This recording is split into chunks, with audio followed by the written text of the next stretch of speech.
대구시장과 국회의원들은 국회에서 간담회를 갖고 K2 군사공항 이전 및 대구공항 존치를 위한 성명서를 발표했습니다. 지하철 선로에 떨어진 시각장애인을 시민들이 힘을 모아 구출했습니다. 여성들의 사회 진출이 늘어나긴 했지만 보이지 않는 불평등은 그대로입니다. 유리천장으로도 불리는 여성을 가로막는 곳곳의 차별은 여전합니다. 물속에서 인체가 연출하는 순간순간을 신비롭게 포착한 사진작가 제나 할로웨이의 사진전이 개막했습니다. 네, 시청자 여러분 안녕하십니까? 대구 경북 소식 전해드립니다. 이 정부가 영남권 신공항을 대구공항 존치를 전제로 김해공항 확장으로 결론 내면서 당초 대구공항과 함께 옮기기로 돼 있는 K2 이전이 무산될 수 있다는 불안감이 커지고 있습니다. 권영진 대구시장과 대구 지역 국회의원들이 오늘 국회에서 정부의 대책 마련을 요구했습니다. 이상원 기자가 보도합니다. 권영진 대구시장과 대구 지역 국회의원들은 정부의 대구공항 존치 결정으로 기부대 양녀 방식으로 진행하는 K2 군사공항 이전은 사실상 불가능하게 됐다고 주장했습니다. 이에 따라 정부의 대구공항 존치와 K2 이전에 대한 분명한 대안을 제시할 것과 신속한 대책 수립을 위한 정부, 국회, 대구시 합동회의를 최대한 빨리 개최할 것을 요구했습니다. 군공항은 국방부가 관리를 하고 그리고 민간공항은 국토부가 관리하고 또 돈을 대는 부서는 기재부가 하고 그리고 이걸 전체적으로 조율하는 것은 국무조정실과 청와대가 하기 때문에 이 5개 관련 부처 책임자들과 국회의원들 그리고 대구시가 같이 모여서 한번 정부의 대안을 들어보고 그리고 또 해법을 찾아보자. 신공항 용역 검증이 끝나기 전에는 김해공항 확장안은 수용할 수 없고 용역 검증에 정부가 적극 협조할 수 있도록 지속적인 압박을 해나가겠다고 밝혔습니다. 대정부 질문 또는 상임위를 통해서 정부에 요구할 건 요구하고 정부 입장이 좀 시통찮으면은 수긍하고 요구하고 그럴 생각입니다. 권영진 대구시장은 시청에서 최정호 국토부 2차관을 만나 이번에 논의된 내용을 전달하고 정부의 책임 있는 답변과 대책을 요구했습니다. 영남권 신공항 백지화에 이어 K2 이전마다 무산될 수 있다는 불안감이 커지면서 지역의 민심이 크게 동요하고 있습니다. 뒤늦게 사태 수습에 나서고 있는 대구시와 대구 정치권이 과연 지역민이 납득할 만한 대책을 정부로부터 받아낼 수 있을지 관심이 집중되고 있습니다. MBC 뉴스 이상원입니다. 양성평등 문화를 확산시키기 위해 정부가 지정한 양성평등 주간이 오늘부터 일주일 동안 이어집니다. 요즘 여성들의 사회 진출이 과거보다 많이 늘긴 했지만 여전히 보이지 않는 불평등이 존재하는데요. 유리천장으로도 불리는 여성차별을 권윤수 기자가 취재했습니다. 2014년 정부로부터 여성 친화 도시로 지정된 구미시에서는 4급 국장 자리에 여성이 앉은 적이 한 번도 없습니다. 최근 있었던 인사에서도 유력한 여성 후보가 거론됐었지만 이 여성보다 과장 경력이나 행정 경험이 훨씬 부족한 남성이 국장으로 승진했습니다.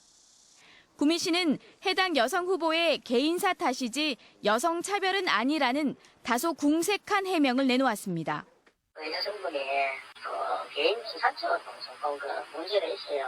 해보실 때가 저희들 말씀을 못 드립니다만은 그런 것도 있고 그래서 그러던 거지 배제하다 이런 거 절대 안 합니다. 하지만 구미의 여성 공무원들은 이번 인사는 남효진 구미시장의 인사 특성상 빚어진 것이라고 주장합니다. 행정자치부에 따르면 경북의 여성 고위 공무원 비율은 6.9%로 전국 17개 시도 가운데 충청남도 다음으로 전국 2번째로 낮습니다.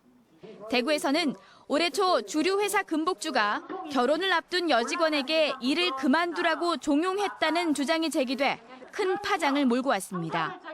수십 년 동안의 관행이었다는 회사 측 해명에 여론은 들끓었고 제품 불매 운동까지 벌어졌습니다. 여성의 사회 진출이 활발한 가운데서도 여성은 남성의 조력자라는 인식이 여전하고 결혼과 출산으로 경력 단절을 경험하면서 많은 여성들이 좌절을 맛보고 있습니다. 우리나라 대졸 여성이 고학력인데도 불구하고 취업률이 떨어진다라고 하는 거에 결정적인 거는 기혼 여성들의 취업률이 떨어지기 때문에 50%대예요. 50% 하위 부분이에요. 그러면 이제 그거는 왜 그런가? 일가정 양립이 어렵기 때문에 그렇게 되는 거죠. 옛날보다 많이 나아졌다곤 하지만 여전히 우리 사회에는 여성들에게 유리천장이 존재합니다. 이 보수적 색채가 짙은 대구 경북에서 더욱 견고하게 자리 잡고 있는지도 모를 일입니다. MBC 뉴스 권윤수입니다. 비단 사회뿐만 아니라 가정에서도 남녀 불평등은 여전합니다. 성 역할에 대한 고정관념과 보수적인 문화 때문에 가사와 육아는 여전히 여성의 몫이라는 인식이 강해서 양성평등과 일가정 양립에 걸림돌이 되고 있습니다. 계속해서 김은혜 기자입니다. 아버지는 집안일을 안 하시고, 그러니까 쉬시고, 어머니는 이제 집안일을 많이 하시고. 아무래도 남편들이 더 이제 좀 또 대외적으로 많이 하니까 그런 생각을 감안해서 당연히 해야 돼. 근데 어떨 때는 좀 같이 했으면 좋겠다 이런 생각도 드는데. 여성의 사회 참여는 늘고 있지만 가정 내 성 역할의 고정관념은 여전한 것으로 나타났습니다. 여성가족부가 20, 30대 성인 1,000명을 대상으로 가정 내 여성과 남성의 활동을 물었더니 어머니는 요리, 자녀 돌봄 등 집안일이 많았고 아버지는 휴식을 취한다는 응답이 많았습니다. 양성평등에 관한 남녀 간의 온도 차이도 컸습니다. 조사 대상 성인 여성 2명 중 1명은 부부 또는 남녀 관계가 불평등하다고 답변한 반면 남성은 38.2%가 평등하다고 답했습니다. 양성평등을 위해서는 가사, 육아 부담 개선이 가장 시급하다는 응답이 많았습니다. 집안일은 전적으로 여성의 책임이라는 응답률이 대구 34%로 전국에서 가장 높고 공평하게 분담해야 한다는 12.7%로 가장 낮았습니다. 경북도 전적으로 여성이 책임이라는 응답이 31.6%로 전국 평균 29.6%보다 높았습니다. 대구 남성의 가사 노동 시간은 하루 35분인 반면 여성은 2시간 31분으로 3배 이상 많았습니다. 여성 육아휴직 비율은 전국 평균보다 높지만 남성의 육아휴직 비율은 전국 평균보다 낮았습니다. 남성들은 부양 부담에서 조금 벗어날 수 있고요. 여자분들은 또 남자분들이 가사에 많이 참여를 해주시니까 그 시간만큼 경제활동에 참가할 수 있어서 남녀 모두 그 삶의 질이 높아지는 효과를 가져올 수 있습니다. 일, 가정, 양립, 양성평등 사회를 이루기 위해서는 가정에서부터 변화가 필요해 보입니다. MBC 뉴스 김은혜입니다. 감사원이 지난 2011년부터 지난 3월까지 실시한 구미시 기관 운영 감사 자료에 따르면 구미시가 2014년부터 지난해까지 3차례에 걸쳐 직원 37명의 근무 성적 평정을 임의로 변경해 인사의 공정성과 투명성을 훼손한 것으로 드러났습니다. 또 골재 생산업자 선정 과정에서 특정 업체에 높은 점수를 줘서 기준 미달 업체를 낙찰자로 선정했고 수의계약 대상이 아닌 테니스장 코트 바닥재를 수의계약으로 구매해 8천여만 원의 예산을 낭비하는 등 18건의 위법, 부당 사항이 확인됐습니다. 경상북도는 김천 혁신도시의 성과를 돌아보고 새로운 도약을 기원하기 위해 오늘 혁신도시 이전 공공기관장들과 함께 김천 혁신도시 KTX역 앞에서 8.2m 높이의 기념비를 제막하고 혁신도시의 조성 역사를 담은 타임캡슐을 묻었습니다. 후대에게 혁신도시의 의미를 전하기 위해 만든 타임캡슐은 오는 2025년에 개봉할 예정입니다. 새누리당 소속 경상북도 의원들이 후반기 원구성을 앞두고 오늘 자체 경선을 통해 의장단 후보를 선출했습니다. 도의원 60명 중 57명이 새누리당 소속이다 보니 이런 일이 가능해졌는데요. 경선장 밖에서는 더불어민주당 의원들이 피켓 시위를 벌였습니다. 이정희 기자가 보도합니다. 새누리당 소속 경북도의원들이 후반기 의장단을 자체적으로 선출하기 위해 경선을 치릅니다. 전국강력시도에 8군데서 실시하고 있는 인사청문회를 적극 검토하도록 하겠습니다. 국회의원의 벽에 부딪혀서 제가 12년 만에 복당을 했습니다. 정말 친정집에 돌아왔어. 후보 3명 중 2차 결선 투표를 통해 김천 출신 사선의 김은규 의원이 32표로 영주 출신 박성만 의원을 7표 차로 누르고 의장 후보로 선출됐습니다. 2명의 부의장 후보에는 문경 출신 고우현, 포항 출신 장두욱 의원이 선출됐습니다. 새누리당 경북도의원들이 자체적으로 후반기 의장단을 선출한 오늘 자리에는 경북도의원 60명 중 새누리 소속 57명 전원이 참석했습니다. 이 때문에 오늘 선출된 후보들이 사실상 후반기 경북도의회 의장단으로 확정된 거나 마찬가지입니다. 이와 관련해 경선장 밖에서는 피켓 시위가 벌어졌습니다. 더불어민주당 소속 도의원들이 새누리당 중앙당이 지침을 보내 의장단 자리를 뺏기지 않도록 자체 경선을 지시했고 새누리당 국회의원들이 의장단 선거에 개입해 지방자치를 심각하게 훼손하고 있다고 비난했습니다. 새누리당 의원들만 사전에 먼저 의장을 뽑아놓고 왜 이런 식의 자기들만의 선거를 하는지. 경북도의회는 오는 4일 후반기 의회를 정식으로 개원하고 의장과 부의장을 최종 선출합니다. MBC 뉴스 이정희입니다. 오늘 아침 대구에서 한 시각장애인이 지하철 선로에 떨어지는 사고가 발생했습니다. 지하철이 들어오기 직전에 벌어진 아찔한 사고였는데요. 시민과 영무원의 신속한 도움으로 무사히 구조됐습니다. 양관희 기자입니다. 대구의 한 지하철역 승강장에서 한 여성이 지팡이로 더듬어가며 승강장을 왔다 갔다 합니다. 그 순간 갑자기 선로 아래로 떨어집니다. 시각장애 1급 58살 정모 씨가 열차가 이미 들어왔다고 착각해 승차하려다 발을 헛디뎌 추락한 겁니다. 이미 열차는 전역에서 출발해 승강장으로 들어오기 직전이어서 큰 사고로 이어질 수 있는 상황이었습니다. 승강장 주변에 있던 시민들이 급히 힘을 합쳤고 선로에 떨어진 정 씨를 30초 만에 끌어올립니다. 유심히 또 보고 있는데 갑자기 계속 같이 추락하시는 거예요. 그래갖고 바로 그 비상정지 누르고 바로 뛰어내려갔지. 이곳 선로에 떨어진 시각장애인 정 씨는 갈비뼈가 부러졌지만 시민들의 도움으로 병원으로 이송됐습니다. 사람들이 많이 어머니한테 도움을 주길래 되게 막 깜짝 놀랐고 약간 감사했고요. 위급한 상황에서 시민들과 영무원의 신속한 대처가 소중한 생명을 살렸습니다. MBC 뉴스 양관입니다. 경북 지역 노후 아파트 비율이 전국에서 두 번째로 높게 나타났습니다. 부동산 전문 리서치 업체 조사 결과 재건축 허가 연한의 절반인 준공 후 15년을 넘은 노후 아파트 비율은 경북이 61.8%로 전북에 이어서 전국에서 두 번째로 높았습니다. 대구의 노후 아파트 비율은 56.5%로 전국 평균과 비슷했습니다. 물에 빠지거나 젖는 것은 아름다움과는 거리가 먼 것 같지만 물속에서 인체가 연출하는 순간순간은 아름다움을 넘어 신비감을 자아내는데요.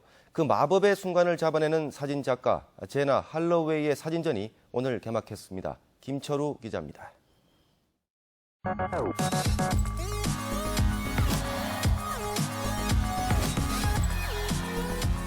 중력의 법칙을 무시한 것 같은 공간과 우주를 떠도는 듯한 자유로운 움직임.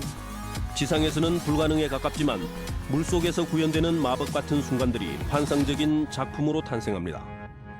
그리스 신화 같은 동화 같은 사진 속 아이들은 너무도 자연스러운 표정의 분위기지만 모두 직접 물속에서 촬영한 것들입니다. 컴퓨터 보정으로 아니면은 그래픽으로 할 수 없는 물속에서만 나타나는 우연의 법칙이라는 게 발견이 됩니다. 천이 유영하다가 마치 인어의 꼬리처럼 자리 잡기도 하고요. 긴 시간 준비를 거쳐 물속 촬영이 허락되는 것은 길어야 50초. 수많은 50초의 시도를 거듭하고서야 몽환적이라 할 만한 작품이 완성됩니다. So I like it when I take the camera underwater. That's what really inspires me. And I'm always pushing to try to do something different, to make a new image, to make something that people stop and look at. 세계적인 광고 제작자이자 세계 최초의 여성 수중 사진 작가. 그녀만의 독특한 시선이 담긴 작품들은 쉽게 흉내내지 못할 독특한 감동을 전해줍니다. MBC 뉴스 김철우입니다. 경상북도의 2016년도 대학생 새마을 해외 봉사단 출정식이 오늘 한국국학진흥원에서 열렸습니다. 이 단원들은 소양 교육을 받고 이달 20일부터 30일까지 세네갈과 인도네시아 등지에서 교육 활동과 환경 개선 활동, 의료 봉사 활동 등을 펼칠 예정입니다. 경상북도는 지난 2007년부터 해마다 대학생 새마을 해외 봉사 활동을 진행해 오고 있습니다. 제4기 경북 청년무역사관학교 발대식이 오늘 무역협회 대구경북지역본부에서 열렸습니다. 이번에 선발된 교육생 70명은 앞으로 2달 동안의 무역 실무 교육과 넉 달 동안 현장 실습 교육을 받습니다. 현장 실습에 참가하는 학생에게는 학기제 학점이 인정되고 성적 우수자 8명에게는 해외 무역 탐방 기회도 제공됩니다. 7월의 첫날인 오늘 대구와 경북 지역에는 장맛비가 내리고 있습니다. 지금까지 강우량은 대구 19mm, 구미 49.7, 안동 21.6, 포항 10.6mm를 기록하고 있습니다. 낮 최고 기온은 대구 28.5도, 구미 28.4도, 안동 30도, 포항 29.6도까지 올랐습니다. 이번 장맛비는 모레까지 이어져 대구와 경북 내륙은 30에서 80mm, 경북 동해안과 울릉도, 독도는 20에서 60mm가량 내리겠습니다. 프로야구 삼성 라이온즈가 6월 마지막 3연전인 롯데와의 사직 원정 3경기를 모두 끝내기 패배로 내주며 6월 한 달간 승률에서 10개 구단 가운데 최하위를 기록했습니다. 삼성은 지난 6월 한 달간 7승 19패를 기록하며 3할에도 미치지 못하는 승률로 10개 구단 가운데 최하위에 머물렀고 시즌 순위도 9위까지 추락했습니다. 최하위 한화에게 반게임 차로 쫓기게 된 삼성은 오늘부터 2위 NC와 원정 3연전이 예정돼 있었지만 오늘 경기는 비로 취소됐습니다. 시즌 전적 7승 8무 3패로 4위에 머물고 있는 대구FC가 내일 저녁 지난해 클래식에서 강등된 뒤 현재 챌린지 8위에 머물고 있는 부산과 맞대결을 펼치는데 이 경기를 이겨 분위기 반전을 노리고 있습니다. 리그 반환점까지 부산 원정과 대전전 2경기를 남겨놓은 대구FC가 과연 중하위권 팀들과의 맞대결을 잡고 분위기 반전을 꾀할 수 있을지 관심이 모아집니다. 대구시는 오늘부터 온라인으로 문화관광 해설 서비스 신청을 받습니다. 대구시는 관광객이 10명 이상이면 문화관광 해설 서비스를 해주고 있는데 대구관광 인터넷 홈페이지에서 날짜와 관광지, 언어 등을 입력하면 된다고 설명했습니다. 네, 제가 뉴스데스크 앵커를 맡은 게 엊그제 같은데 어느덧 5년 6개월이 지났습니다. 그동안 저의 부족함을 채워주신 시청자 여러분들에게 머리 숙여 감사의 인사를 올립니다. 저는 오늘까지만 뉴스데스크를 진행하고 다음 주부터는 조재한 앵커가 뉴스데스크를 맡게 됩니다. 대구 MBC 뉴스에 대한 변함없는 사랑과 관심, 애정 부탁드리면서 저는 이만 물러가겠습니다. 시청해주신 여러분 고맙습니다.